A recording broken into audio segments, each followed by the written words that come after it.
my name is Jordan Maxton. I'm a deli manager at BloomingFoods. Today we're going to be making some potato and zucchini fritters. For this recipe, I usually do a gluten version, but today we're going to use a gluten-free mix.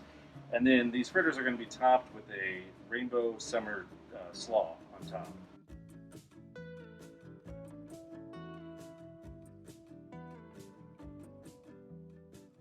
Alright, so this recipe, potato and zucchini fritters with a summer charred slaw that you place on top.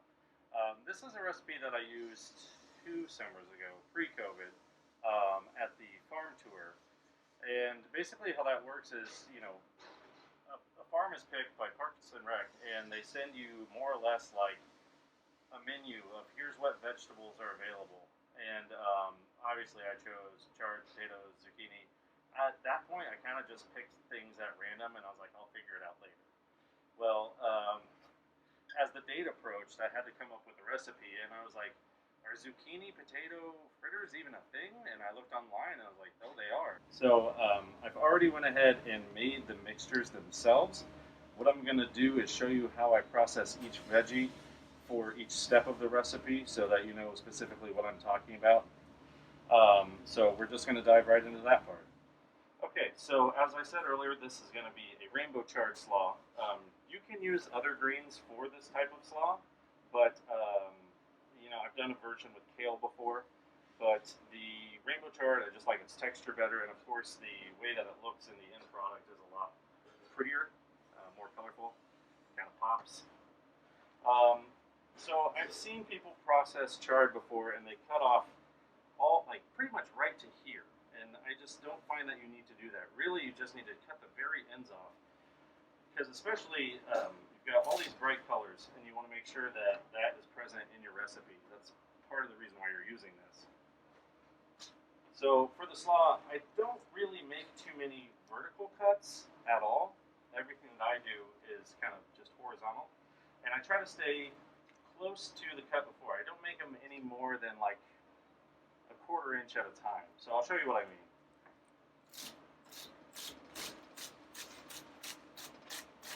See, and that's all that's the most colorful part of the vegetable, really, and that's, you want that in the final product. I take a little bit of time between a few cuts to bunch it back together, make sure that my cuts are nice and tight. Another thing that helps is having a really sharp knife for this.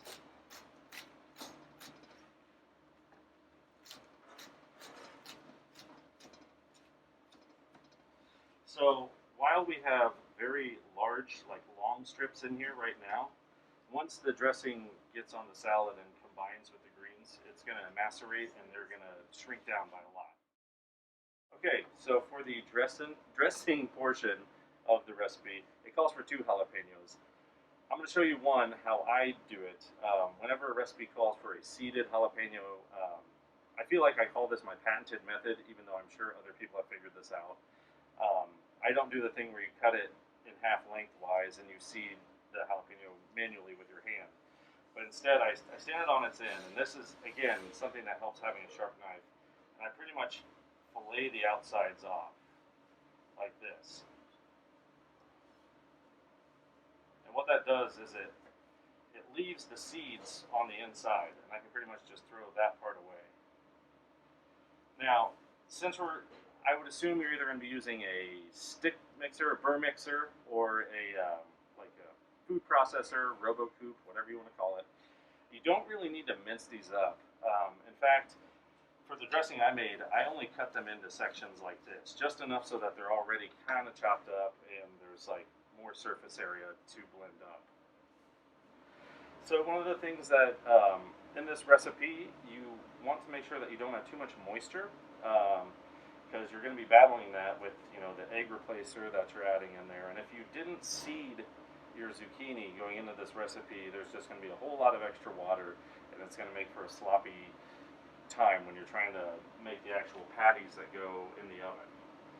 So this is the method that I use for seeding a zucchini. It takes a fair bit of concentration sometimes, but I kind of angle the knife away from me, and I make my first cut like this until I get about halfway. Then I flip the knife this way, the other direction. So I cut the center seed, or the seed column, right out. Just like that. And then you have the 4 segments that are pretty much seeded at this point. And this is what we're going to grate and use as part of the mixture for the actual fritters themselves. We're going to be using what I call the normal side of the grater. That just creates your like basic shred pattern like that. You don't need to get fancy. So what I do is I take about 2 sections at a time, and I actually like to slice them the short way. I just kind of like the nice little pieces of zucchini in the recipe. So you just want to be careful when you get down to the end, because you can grate your finger on accident. It's kind of a muscle memory thing. So when you get to this stage, for the recipe you need 3 cups, and really it wouldn't be harmful to shoot for over 3 cups. I don't mean 5 cups, but 4 is fine, because the next step is you're going to try to get a lot of the water content out of here. So let's just go ahead and pretend that this is the 3 cups you need, even though it's only like 1.5 cups, maybe even less. And I just like to set it aside in a small bowl. Now what I add to this is just like a pinch of salt. So for the 3 cups I probably use a half teaspoon, not quite a teaspoon. Sorry to be so general, but like I don't want to add so much that it adds an element of salt to the recipe, but I just want to get some of the water out of this. So I put a pinch of salt in here, and I'm just stirring it up to make sure that it's evenly coated in here. And basically from here what I'm going to do is I'm going to just set it aside and grate the potato portion of the recipe, and let this just kind of like sit and, I guess emacerate would be the word, but you kind of let the water leach out of it. After that, you'll drain it off in a colander, and I even use my hands to gently press the zucchini into the colander to get the water to drain out of it. Now, you don't want to be like too hard, because it's kind of a delicate vegetable, but you can apply some force to it. So I don't know if I said it already, but I pre-washed everything on here, so I'm not just grating a raw, dirty potato here. The first time I ever made hash browns by grating, I thought I was going to be a real clever, homemade type person to make my own hash browns. And I did not read into it at all. I just knew that by grating potatoes I would get a shape similar to a hash brown, and that's all I needed to do, and then throw that in a pan. And that's very wrong. There's actually a major step after you grate a potato that will make this recipe, or any recipe with grated potato, successful or unsuccessful. So once you get it past this stage, this is pretty straightforward. So now here's the trick I was talking about. Once you've grated a potato, you've released a lot of the starch from the potato. And I'm not talking about the mass, the part that you're actually trying to cook. It's all the juice. I don't know if you've ever seen potato juice like dry on a counter. It's like kind of sand everywhere. Well, if you leave that in the recipe, you'll end up with soggy potatoes. Or even if you use russets, you're going to end up with like purple potatoes. And that's what my hash browns look like. So what you do is you get these down in water, and you actually like agitate them. Now, because you hand shredded them, they are kind of gentle, but you can get your hand in there. If you look at the water, it should be pretty murky, and that's all the stuff that's coming off of the potato. What you're left with, and after I drain these in the colander, I let them sit for quite, maybe 10 minutes just to make sure that they're fully dry. The way I like to make recipes is I find one that I like online and just see what they did. I might pay mind to the amounts of things that they do or the ratios, but then I will make it the way that I would want to make it.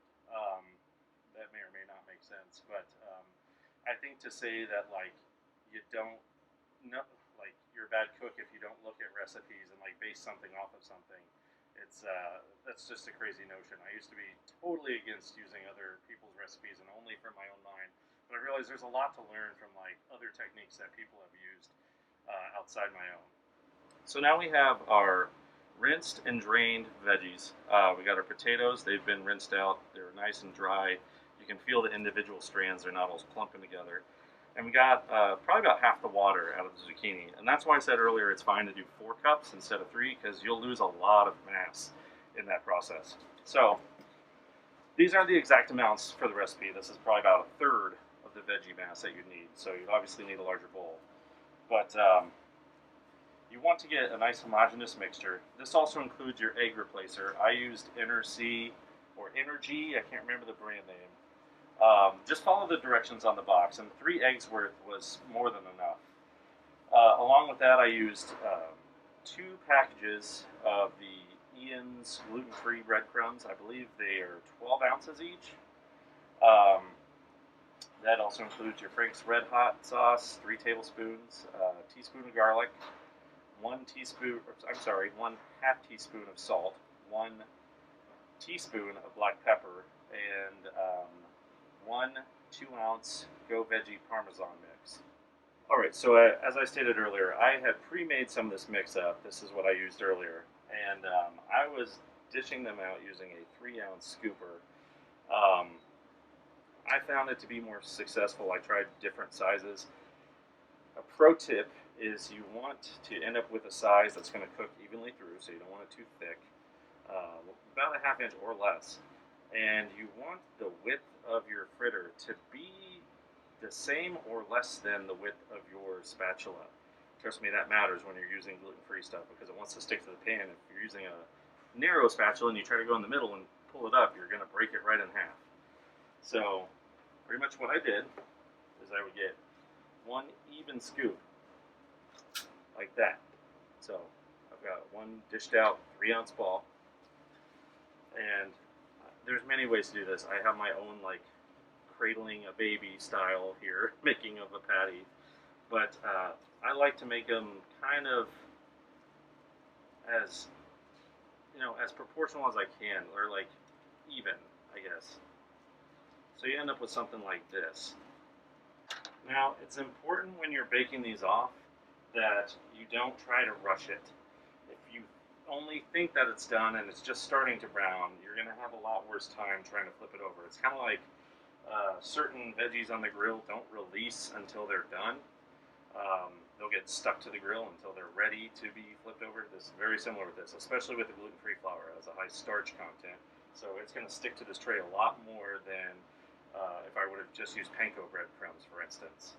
So I've laid these out. They're pretty equidistant here, and one of the things is I pretty liberally sprayed the pan here with, we use Spectrum non-GMO canola oil. It's a high heat kind, I believe, 100% expeller pressed, as in cold press, no chemical extraction. So there's oil applied to one side, and if we're going to flip these, a lot of the oil is going to get transferred to the bottom of the fritter. So what I like to do is go back through and just put a dab on top of each one.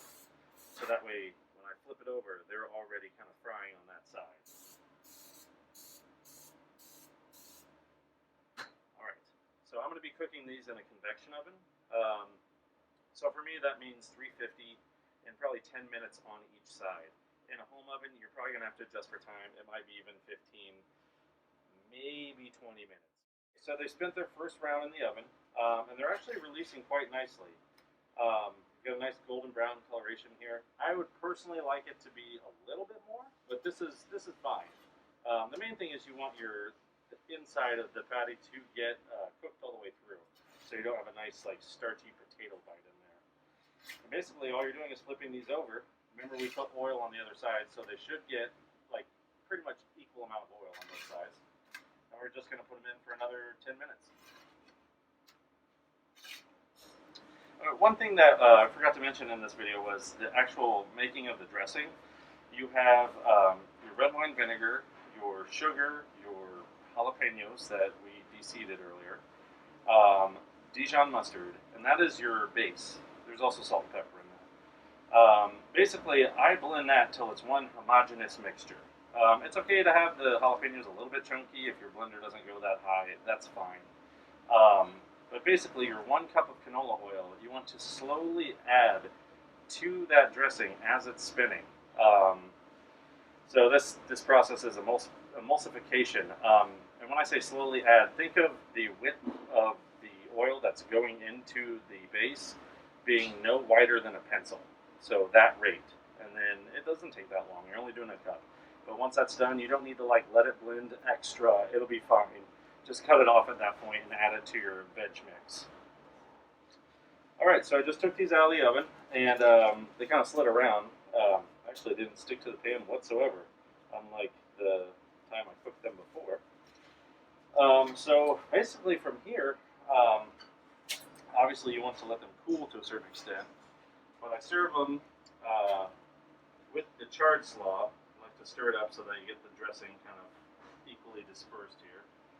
And you just kind of like take a pinch of it like this and put it right on top and serve it just like that. You can eat it with a fork and knife, that's fine. I kind of prefer to eat it like a slice of pizza. So thank you for watching, and I hope you enjoy.